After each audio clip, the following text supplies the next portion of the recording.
ரெபெக்காளின் வீட்டார். ரெபெக்காளுக்கு ஒரு சகோதரன் இருந்தான். அவனுக்கு லாபான் என்று பெயர். அந்த லாபான் வெளியே துறவண்டையில் இருந்த அந்த மனிதனிடத்துக்கு ஓடினான். அவன் தன் சகோதரி தரித்திருந்த அந்த காதணியையும் அவள் கைகளில் போட்டிருந்த கடகங்களையும் பார்த்து, இன்னபடி அந்த மனிதன் என்னோட பேசினான் என்று தன் சகோதரி ரெபெக்காள் சொன்ன வார்த்தைகளை கேட்ட மாத்திரத்தில் அந்த மனிதனிடத்தில் வந்தான். அவன் துறவு அருகே ஒட்டகங்கள் அண்டையில் நின்று கொண்டிருந்தான். அப்பொழுது அவன், கர்த்தரால் ஆசீர்வதிக்கப்பட்டவரே, உள்ளே வாரும், நீர் வெளியே நிற்பானேன், உமக்கு வீடும் ஒட்டகங்களுக்கு இடமும் ஆயத்தம் பண்ணி இருக்கிறேன் என்றான். அப்பொழுது அந்த மனிதன் வீட்டுக்கு போனான். லாபான் ஒட்டகங்களின் கட்டவிழ்த்து ஒட்டகங்களுக்கு வைக்கோலும் தீவனமும் போட்டு அவனும் அவனோட வந்தவர்களும் தங்கள் கால்களை கழுவிக்கொள்ள தண்ணீர் கொடுத்தான். பின்பு அவனுக்கு முன்பாக போஜனம் வைக்கப்பட்டது. அப்பொழுது அவன், நான் வந்த காரியத்தை சொல்லும் முன்னே புசிக்க மாட்டேன் என்றான். அதற்கு அவன், சொல்லும் என்றான். அப்பொழுது அவன், நான் ஆபிரகாமுடைய ஊழியக்காரன். கர்த்தர் என் எஜமானை மிகவும் ஆசீர்வதித்திருக்கிறார். அவர் சீமானாய் இருக்கிறார். கர்த்தர் அவருக்கு ஆடு மாடுகளையும் வெள்ளியையும் பொன்னையும் வேலைக்காரரையும் வேலைக்காரிகளையும் ஒட்டகங்களையும் கழுதைகளையும் கொடுத்திருக்கிறார். என் எஜமானுடைய மனைவியாகிய சாராள் முதிர் வயதான போது என் எஜமானுக்கு ஒரு குமாரனை பெற்றாள். அவர் தமக்கு உண்டான யாவையும் அவனுக்கு கொடுத்திருக்கிறார். என் எஜமான் என்னை நோக்கி, நான் குடியிருக்கிற கானான் தேசத்தாருடைய குமாரத்திகளில் நீ என் குமாரனுக்கு பெண் கொள்ளாமல் நீ என் தகப்பன் வீட்டுக்கும் என் இனத்தாரிடத்துக்கும் போய் என் குமாரனுக்கு பெண் கொள்ள வேண்டும் என்று ஆணையிட்டுக் கொடுக்கும்படி சொன்னார். அப்பொழுது நான் என் எஜமானை நோக்கி, ஒருவேளை அந்த பெண் என் பின்னே வராதே போனாலோ என்று கேட்டதற்கு அவர், நான் வழிபடும் கர்த்தர் உன்னோடே தம்முடைய தூதனை அனுப்பி உன் பிரயாணத்தை வாய்க்க பண்ணுவார். என் இனத்தாரிடத்திலும் என் தகப்பன் வீட்டிலும் நீ என் குமாரனுக்கு பெண் கொள்வாய். நீ என் இனத்தாரிடத்திற்கு போனால் என் ஆணைக்கு நீங்களாய் இருப்பாய். அவர்கள் உனக்கு பெண் கொடாமற் போனாலும் நீ என் ஆணைக்கு நீங்களாய் இருப்பாய் என்றார். அப்படியே நான் இன்று துறவண்டையிலே வந்து, என் எஜமானாகிய ஆபிரகாமின் தேவனாகிய கர்த்தரே, என் பிரயாணத்தை நீர் இப்பொழுது வாய்க்க பண்ணுவீரானால், இதோ நான் தண்ணீர் துறவண்டையிலே நிற்கிறேன். தண்ணீர் மொள்ள வரப்போகிற கன்னிகையை நான் நோக்கி, உன் குளத்தில் இருக்கிற தண்ணீரில் கொஞ்சம் எனக்கு குடிக்க தர வேண்டும் என்று கேட்கும்போது, நீ குடி என்றும் உன் ஒட்டகங்களுக்கும் முண்டு வார்ப்பேன் என்றும் சொல்லும் பெண்ணே, கர்த்தர் என் எஜமானுடைய குமாரனுக்கு நியமித்த ஸ்திரீ ஆக வேண்டும் என்றேன். நான் இதை என் இருதயத்தில் சொல்லி முடிக்கும் முன்னே, இதோ ரெபெக்காள் தன் குடத்தை தோள்மேல் வைத்துக் கொண்டு புறப்பட்டு வந்து துறவில் இறங்கி போய் தண்ணீர் மொண்டாள்.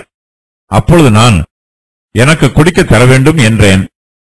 அவள் சீக்கிரமாய் தன் தோள்மேல் இருந்த குடத்தை இறக்கி, குடியும், உம்முடைய ஒட்டகங்களுக்கும் வார்ப்பேன் என்றாள். நான் குடித்தேன், ஒட்டகங்களுக்கும் வார்த்தாள். அப்பொழுது, நீ யாருடைய மகள் என்று அவளை கேட்டேன். அதற்கு அவள், நான் மில்காள் நாகோருக்கு பெற்ற குமாரனாகிய பெத்துவேலின் மகள் என்றாள். அப்பொழுது அவளுக்கு காதணியையும் அவள் கைகளில் கடகங்களையும் போட்டு தலைகுனிந்து கர்த்தரை பணிந்து கொண்டு, நான் என் எஜமானுடைய சகோதரன் குமாரத்தியை அவர் குமாரனுக்கு கொள்ள என்னை நேர்வழியாய் நடத்தி வந்த என் எஜமானாகிய ஆபிரகாமின் தேவனாயிருக்கிற கர்த்தரை ஸ்தோத்தரித்தேன். இப்பொழுதும் நீங்களும் என் எஜமானுக்கு தயையும் உண்மையும் உடையவர்களாய் நடக்க மனதுள்ளவர்களானால் எனக்கு சொல்லுங்கள். இல்லை என்றால் அதையும் எனக்கு சொல்லுங்கள். அப்பொழுது நான் வலதுபுறத்தை ஆகிலும் இடதுபுறத்தை ஆகிலும் நோக்கி போவேன் என்றான். அப்பொழுது லாபானும் பெத்துவேலும் பிரதியுத்தரமாக, இந்த காரியம் கர்த்தரால் வந்தது. உமக்கு நாங்கள் நலம் புலம் ஒன்றும் சொல்லக்கூடாது. இதோ ரெபெக்காள் உமக்கு முன்பாக இருக்கிறாள். கர்த்தர் சொன்னபடியே அவள் உமது எஜமானுடைய குமாரனுக்கு மனைவியாகும்படிக்கு அவளை அழைத்துக் கொண்டு போம் என்றார்கள். ஆபிரகாமின் ஊழியக்காரன் அவர்கள் வார்த்தைகளை கேட்டபோது தரை மட்டும் குனிந்து கர்த்தரை பணிந்து கொண்டான். பின்பு அந்த ஊழியக்காரன் வெள்ளி உடைமைகளையும் பொன் உடைமைகளையும் வஸ்திரங்களையும் எடுத்து ரெபெக்காளுக்கு கொடுத்ததுமின்றி அவளுடைய சகோதரனுக்கும் தாய்க்கும் சில உச்சிதங்களையும் கொடுத்தான். ஈசாக்குக்கும் ரெபெக்காளுக்கும் விவாகம் பண்ணுவதற்கான பேச்சுவார்த்தைகள் நடைபெறுகிறது. ரெபெக்காளின் வீட்டார் ஆபிரகாமுடைய ஊழியக்காரனை தங்கள் வீட்டிற்கு அன்போடு வரவேற்கிறார்கள். அந்த மனுஷன் வந்ததையும் அவன் தன்னோடு சொன்ன காரியங்களையும் ரெபெக்காள் தன் வீட்டில் உள்ளவர்களுக்கு அறிவிக்கிறாள். ரெபெக்காள் இப்போது பார்ப்பதற்கு வித்தியாசமாயிருக்கிறாள். தன்னுடைய காதுகளில் அவள் காதணியை தரித்திருக்கிறாள். அவள் தன் கைகளில் கடகங்களை போட்டிருக்கிறாள். ரெபெக்காளுக்கு ஒரு சகோதரன் இருக்கிறான். அவனுக்கு லாபான் என்று பெயர். லாபான் தன் சகோதரி தரித்திருந்த அந்த காதணியையும் அவள் கைகளில் போட்டிருந்த கடகங்களையும் பார்க்கிறான். அந்த மனிதன் இன்னபடி தன்னோடு பேசினான் என்று ரெபெக்காள் தன் சகோதரன் லாபானிடத்தில் சொல்லுகிறாள். லாபான் அந்த வார்த்தைகளை கேட்ட மாத்திரத்தில் வெளியே துறவண்டையில் இருந்த அந்த மனிதனிடத்திற்கு ஓடுகிறான். ஆபிரகாமுடைய ஊழியக்காரன் துறவு அருகே ஒட்டகங்கள் அண்டையில் நின்று கொண்டிருக்கிறான். ரெபெக்காளுக்கும் அவளுடைய சகோதரனாகிய லாபானுக்கும் வித்தியாசம் உண்டு. ரெபெக்காள் பொன் ஆபரணங்களை காணாமலேயே எலியேசருக்கு மரியாதை கொடுக்கிறாள். லாபான் பொன் ஆபரணங்களை கண்ட பின்பு எலியேசருக்கு மரியாதை கொடுக்கிறான். லாபான் ஆபிரகாமுடைய ஊழியக்காரனை அன்போடு வரவேற்கிறான். அவன் அந்த மனிதனை பார்த்து, கர்த்தரால் ஆசீர்வதிக்கப்பட்டவரே, உள்ளே வாரும், நீர் வெளியே நிற்பானேன், உமக்கு வீடும் ஒட்டகங்களுக்கு இடமும் ஆயத்தம் பண்ணி இருக்கிறேன் என்று சொல்லுகிறான். ஆபிரகாமுடைய ஊழியக்காரன் கர்த்தரால் ஆசீர்வதிக்கப்பட்டவர் என்பதை லாபான் அறிந்திருக்கிறான். ஒருவேளை லாபான் தன் சகோதரி ரெபெக்காள் மூலமாக அந்த மனிதனை பற்றி அதிகமாக விசாரித்து தெரிந்திருக்க வாய்ப்புள்ளது. அந்த மனிதனுடைய வாயிலிருந்து கிருபை நிரம்பிய வார்த்தைகள் வெளிப்படுகிறது. கர்த்தரால் ஆசீர்வதிக்கப்பட்டவர்களை நாமும் நம்முடைய வீடுகளுக்கு அன்போடு வரவேற்று அவர்களை கர்த்தருடைய நாமத்தினால் உபசரிக்க வேண்டும். கர்த்தருக்கு சொந்தமானவர்களை நமக்கும் சொந்தமாக்கிக் கொள்வது நமக்கு நல்லது. ஆபிரகாமுடைய ஊழியக்காரன் லாபானுடைய அழைப்பை ஏற்று அவனுடைய வீட்டிற்கு போகிறான். லாபான் ஒட்டகங்களின் கட்டவிழ்த்து ஒட்டகங்களுக்கு வைக்கோலும் தீவனமும் போட்டு அவனும் அவனோட வந்தவர்களும் தங்கள் கால்களை கழுவிக்கொள்ள தண்ணீர் கொடுக்கிறான். விருந்தினர்களுடைய கால்களை கழுவ தண்ணீர் கொடுப்பது அக்காலத்து வழக்கம். பின்பு ஆபிரகாமுடைய ஊழியக்காரனுக்கு முன்பாக போஜனம் வைக்கப்படுகிறது. அப்பொழுது அந்த மனிதன், நான் வந்த காரியத்தை சொல்லும் முன்னே புசிக்க மாட்டேன் என்று சொல்லுகிறான். அப்பொழுது லாபான், சொல்லும் என்று சொல்லுகிறான். ரெபெக்காளின் வீட்டார் ஆபிரகாமுடைய ஊழியக்காரனை உபசரித்து பராமரிப்பது போலவே அவனுடைய ஒட்டகங்களையும் பராமரிக்கிறார்கள். லாபான் அந்த ஒட்டகங்களின் கட்டவிழ்த்து அவைகளுக்கு வைக்கோலும் தீவனமும் போடுகிறான். நீதிமான் தன் மிருக ஜீவனை காப்பாற்றுகிறான். நீதிமொழிகள் 12:10. ஆபிரகாமுடைய ஊழியக்காரன் தன்னுடைய எஜமானின் வீட்டை பற்றி ரெபெக்காளின் வீட்டாரிடத்தில் சுருக்கமாக சொல்லுகிறான். அந்த மனிதன் நீண்ட தூரம் பிரயாணம் பண்ணி வந்திருக்கிறான். அவனுக்கு ஓய்வு தேவைப்படுகிறது. அவன் இப்போது ரெபெக்காளுடைய வீட்டிற்கு வந்திருக்கிறான். ஆனாலும் அந்த மனிதன், நான் வந்த காரியத்தை சொல்லும் முன்னே புசிக்க மாட்டேன் என்று சொல்லிவிடுகிறான். ஆபிரகாமின் ஊழியக்காரனுக்கு போஜனத்தை விட தான் வந்த வேலையே மிகவும் முக்கியமானதாக இருக்கிறது. ஆபிரகாமின் ஊழியக்காரன் தன் எஜமானுடைய குடும்பத்தை பற்றி ரெபெக்காளின் வீட்டாரிடத்தில் சுருக்கமாக சொல்லுகிறான். அவன் தன்னை பற்றி சொல்லும்போது, நான் ஆபிரகாமுடைய ஊழியக்காரன் என்று சொல்லுகிறான். இந்த மனிதன் தன்னை வெகுவாக தாழ்த்துகிறான். அவன் ஈசாக்குக்கு பெண் பார்க்க வந்திருந்தாலும் அவன் ஆபிரகாமுக்கு உறவுக்காரன் அல்ல. அவன் ஆபிரகாமுடைய ஊழியக்காரரில் ஒருவன். அந்த மனிதன் பெண் பார்க்க வந்த இடத்தில் தன்னை பற்றிய உண்மையை சொல்லுகிறான். ஆபிரகாம் எலியேசரிடம் ஆரானில் உள்ள தன்னுடைய உறவினரை பற்றி முழுவதுமாக கூறியிருக்கிறான். அவர்களுடைய பெயர்களை கேட்டவுடன் தான் சரியான இடத்திற்கு வந்திருப்பதை எலியேசர் முடிவு பண்ணுகிறான். ஆபிரகாமுக்கு ரெபெக்காளையும் அவனுடைய சகோதரன் லாபானையும் தெரியும். அக்காலத்தில் பெண் வீட்டாருக்கும் மாப்பிள்ளை வீட்டாருக்கும் இடையே பேச வேண்டிய காரியங்களையெல்லாம் பேசி திருமண நிச்சயம் பண்ணுவது வழக்கம். பெரியவர்களே திருமணத்தை நிச்சயம் பண்ணுவார்கள். சில வேளைகளில் பெற்றோருடைய ஈடுபாடு இல்லாமல் திருமணம் நடைபெறுவதும் உண்டு. திருமணம் செய்து கொள்ளப் போகிறவர்கள் தங்களுடைய விருப்பத்தையும் பகிர்ந்து கொள்ளலாம். அந்த ஊழியக்காரன் ஆபிரகாமை பற்றி சொல்லும்போது, கர்த்தர் என் எஜமானை மிகவும் ஆசீர்வதித்திருக்கிறார், அவர் சீமானாய் இருக்கிறார், கர்த்தர் அவருக்கு ஆடு மாடுகளையும் வெள்ளியையும் பொன்னையும் வேலைக்காரரையும் வேலைக்காரிகளையும் ஒட்டகங்களையும் கழுதைகளையும் கொடுத்திருக்கிறார், என் எஜமானுடைய மனைவியாகிய சாராள் முதிர் வயதான போது என் எஜமானுக்கு ஒரு குமாரனை பெற்றாள், அவர் தமக்கு உண்டானவை யாவையும் அவனுக்கு கொடுத்திருக்கிறார் என்று சொல்லுகிறான். லாபான் ஆபிரகாமுடைய ஊழியக்காரனை பார்த்து, கர்த்தரால் ஆசீர்வதிக்கப்பட்டவரே என்று சொன்னான். ஆனால் இந்த ஊழியக்காரனோ, கர்த்தர் என் எஜமானை மிகவும் ஆசீர்வதித்திருக்கிறார் என்று சொல்லுகிறான். கர்த்தருடைய ஆசீர்வாதத்தினால் ஆபிரகாம் சீமானாய் இருக்கிறார் என்றும், கர்த்தரே அவருக்கு திரளான ஆஸ்திகளையும் ஐஸ்வர்யங்களையும் கொடுத்திருக்கிறார் என்றும் சொல்லி கர்த்தருடைய நாமத்தை மகிமைப்படுத்துகிறான். ஆபிரகாமுடைய ஐஸ்வர்யமெல்லாம் ஈசாக்குக்கே சொந்தம் என்பதையும் அந்த ஊழியக்காரன் ரெபெக்காளின் வீட்டாரிடத்தில் உறுதிப்படுத்துகிறான். அவன் ஈசாக்குக்கு பெண் பார்க்க வந்திருக்கிறான். பெண் வீட்டாருக்கு ஆபிரகாமின் ஐஸ்வர்யத்தை விட ஈசாக்கின் ஐஸ்வர்யமே முக்கியமானதாக இருக்கும். ஆகையினால் அந்த ஊழியக்காரன் ஈசாக்கின் ஐஸ்வர்யத்தை பற்றி சொல்லும்போது, ஆபிரகாம் தனக்கு உண்டான யாவையும் ஈசாக்குக்கு கொடுத்திருக்கிறார் என்று சொல்லுகிறான். ஆபிரகாமுடைய ஊழியக்காரன் தான் இந்த தேசத்திற்கு வந்ததற்கான காரணத்தையும் சொல்லுகிறான். அவன் தன்னுடைய சுய யோசனையின் பிரகாரமாகவோ சுய விருப்பத்தின் பிரகாரமாகவோ இந்த தேசத்திற்கு வரவில்லை. அவன் எந்த விதமான காரணமும் இல்லாமல் ஊர் சுற்றி பார்ப்பதற்காகவோ அல்லது வீணாக பொழுதை போக்குவதற்காகவோ இந்த தேசத்திற்கு வரவில்லை. அவன் தன் எஜமான் ஆபிரகாமுடைய கட்டளையின் பிரகாரம் இந்த தேசத்திற்கு வந்திருக்கிறான். ஆபிரகாமுடைய ஊழியக்காரன் தான் இந்த தேசத்திற்கு வந்ததற்கான காரணத்தை ரெபெக்காளின் வீட்டாரிடத்தில் சொல்லுகிறான்.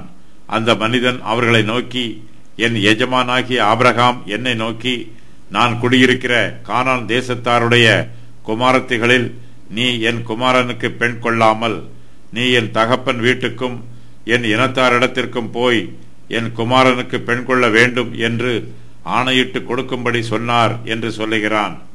ஆபிரகாம் கர்த்தரிடத்தில் பக்தி உள்ளவர். அதே வேளையில் அவர் தன் உற்றார் உறவினரிடத்திலும் பிரியமும் பாசமும் உள்ளவராயிருக்கிறார். கர்த்தரிடத்தில் பிரியமாய் இருக்கிறவர்கள் தங்கள் குடும்பத்தாரிடத்தில் பிரியமாய் இருப்பார்கள். கர்த்தரை நேசிக்கிறவர்கள் தங்கள் உற்றார் உறவினரையும் நேசிப்பார்கள். ஆபிரகாமுடைய ஊழியக்காரன் ரெபெக்காளின் வீட்டாரிடத்தில் தனக்கும் தன் எஜமானாகிய ஆபிரகாமுக்கும் இடையே நடைபெற்ற சம்பாஷணையை இங்கு விவரமாக சொல்லுகிறான். ஆபிரகாம் தன் ஊழியக்காரனிடத்தில் ஆணையிட்டு கொடுக்கும்படி சொல்லுகிறார். அப்பொழுது அந்த ஊழியக்காரன் தன் எஜமானாகிய ஆபிரகாமை நோக்கி, ஒருவேளை அந்த பெண் என் பின்னே வராதே போனாலோ என்று கேட்கிறான். அதற்கு ஆபிரகாம் தன் ஊழியக்காரனை நோக்கி, நான் வழிபடும் கர்த்தர் உன்னோடு தம்முடைய தூதனை அனுப்பி உன் பிரயாணத்தை வாய்க்க பண்ணுவார். என் இனத்தாரிடத்திலும் என் தகப்பன் வீட்டிலும் நீ என் குமாரனுக்கு பெண் கொள்வாய். நீ என் இனத்தாரிடத்திற்கு போனால் என் ஆணைக்கு நீங்களாய் இருப்பாய். அவர்கள் உனக்கு பொன் கொடாமல் போனாலும் நீ என் ஆணைக்கு நீங்களாய் இருப்பாய் என்று சொல்லுகிறார். ஆபிரகாமுடைய ஊழியக்காரன் ரெபெக்காளுடைய வீட்டாரிடத்தில் பேசும்போது தான் கர்த்தரிடத்தில் ஜெபம் பண்ணியதை பற்றியும் கர்த்தர் தம்முடைய கிருபையினால் தன்னை வழி நடத்தியது பற்றியும் தெளிவாக சொல்லுகிறான். தன்னுடைய சுய சித்தத்தின் பிரகாரமாக தான் ரெபெக்காளை சந்திக்கவில்லை என்றும் கர்த்தருடைய தெய்வீக வழி நடத்துதலினாலேயே தான் ரெபெக்காளை சந்தித்ததாகவும் அந்த ஊழியக்காரன் தெளிவுபடுத்துகிறான். இந்த காரியங்கள் எல்லாவற்றிலும் தேவனுடைய விரல் இருப்பதை ஆபிரகாமுடைய ஊழியக்காரன் ரெபெக்காளின் வீட்டாரிடத்தில் தெளிவாக சொல்லுகிறான்.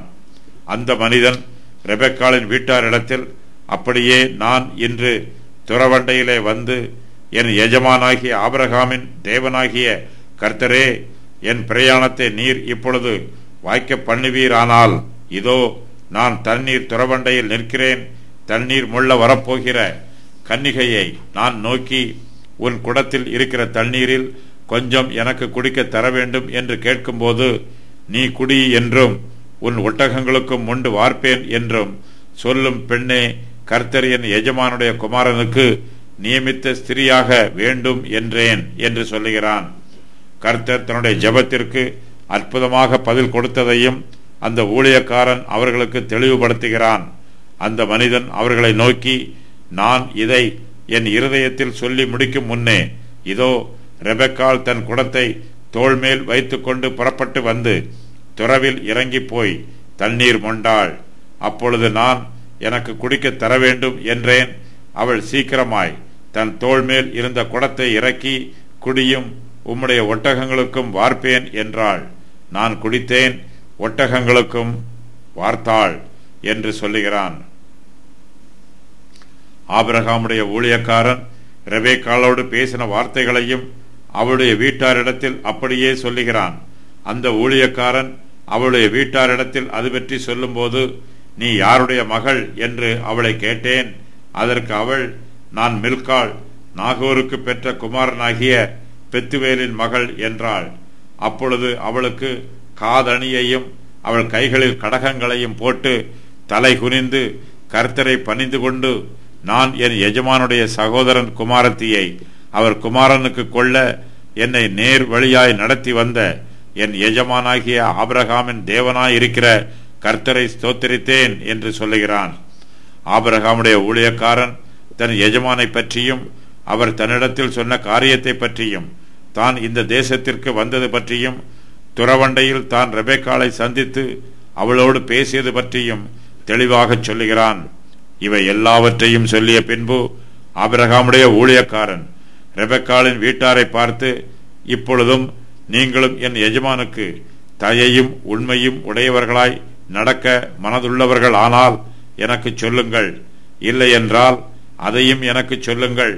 அப்பொழுது நான் வலதுபுறத்தையாகிலும் இடதுபுறத்தையாகிலும் நோக்கி போவேன் என்று சொல்லுகிறான். அந்த மனிதன் ரெபெக்காளின் வீட்டாரை ஈசாக்குக்கு பெண் கொடுக்குமாறு கட்டாயப்படுத்தவில்லை. பெண் கொடுக்க மனதிருந்தாலும் மனதில்லாவிட்டாலும் அதை தனக்கு சொல்லுமாறு கேட்கிறான். ரெபெக்காளின் வீட்டார் அந்த மனிதன் சொன்ன வார்த்தைகளை கவனமாய் கேட்கிறார்கள். அவர்களுக்கு ஈசாக்குக்கு பெண் கொடுக்க விருப்பம் இருக்கிறது. அப்பொழுது லாபானும் பெத்துவேலும் பிரதியுத்தரமாக, இந்த காரியம் கர்த்தரால் வந்தது, உமக்கு நாங்கள் நலபலம் ஒன்றும் சொல்லக்கூடாது. இதோ ரெபெக்காள் உமக்கு முன்பாக இருக்கிறாள். கர்த்தர் சொன்னபடியே அவள் உமது எஜமானுடைய குமாரனுக்கு மனைவியாகும்படிக்கு அவளை அழைத்து கொண்டு போம் என்று சொல்லுகிறார்கள். இந்த காரியம் கர்த்தரால் வந்தது என்பதை அவர்கள் அறிந்து கொள்கிறார்கள். அவர்கள் கர்த்தருடைய சித்தத்திற்கு விரோதமாக எதையும் பேச விரும்பவில்லை. நாகோருடைய ஊருக்கும் பேர்சபாவிற்கும் இடையில் உள்ள தூரம் 450 மைல். பாதை மிகவும் கடினமானது. வழிப்பயணம் ஆபத்தானது. ஒட்டகத்தில் ஏறி பிரயாணம் செய்தால் 25 அல்லது 30 நாள் பிரயாணம் பண்ண வேண்டும். ரெபெக்காளைப் போல இளவயதுள்ள கன்னிப்பெண் இவ்வளவு தூரம் பிரயாணம் பண்ணுவதற்கு யோசித்திருப்பாள். அதுவும் முன்பின் தெரியாத எலியேசர் கூட பிரயாணம் பண்ண வேண்டும்.